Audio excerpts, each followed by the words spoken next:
So now I'm very honored to bring onto stage my biggest boss, head of the UN Foundation, the president and CEO, Ellizabeth Cousens, to join us to share in some welcoming remarks. So thank you, Elizabeth.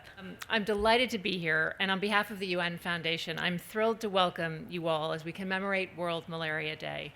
We're honored to come together today to highlight in particular African leadership in the fight against malaria, as well as critical international partners like the Global Fund to Fight AIDS, TB, and Malaria, and the US President's Malaria Initiative that are so vital to our shared ambition to beat malaria and ensure a healthier, safer, and more equitable world for all.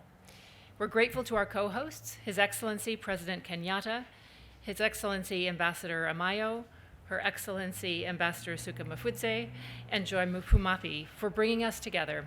And I'm pleased to welcome so many friends, partners, and wonderful leaders here today.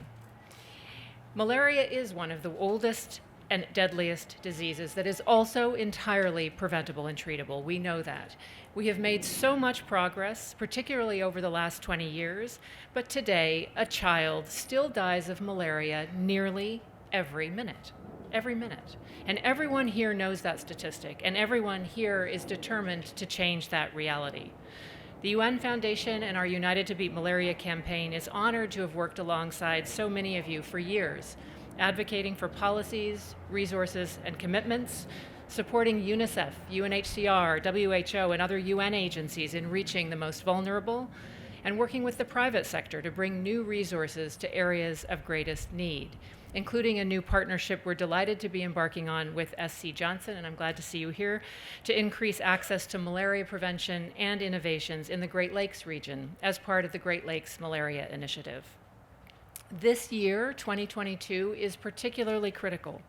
We have a new strategy from the President's Malaria Initiative here in the United States, and the 7th Global Fund replenishment that will be hosted by President Biden and the US this fall.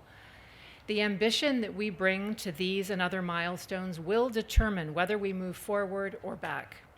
It goes without saying that we cannot and must not turn our back on the hard-won gains that you have all and we have all worked so hard for and so tirelessly to advance.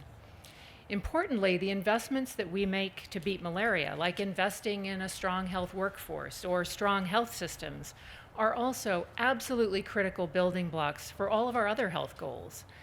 I mean, it was, after all, malaria surveillance systems that were built over years through strong national ownership, community engagement, sufficient funding, and critical multilateral investments, all working together, that were used to detect some of the first cases of COVID-19 in many parts of the African continent. So those investments, those building blocks of good health, have repay time and time again and over. So today, we both mark progress and we roll up our sleeves. We know a malaria-free world is achievable with dedicated effort of the kind we have seen already, and we look forward to working together so that every minute can mark not the loss of a child, but the life of a child that has opportunities fully to thrive. So I thank you all for being here and look forward to hearing further remarks.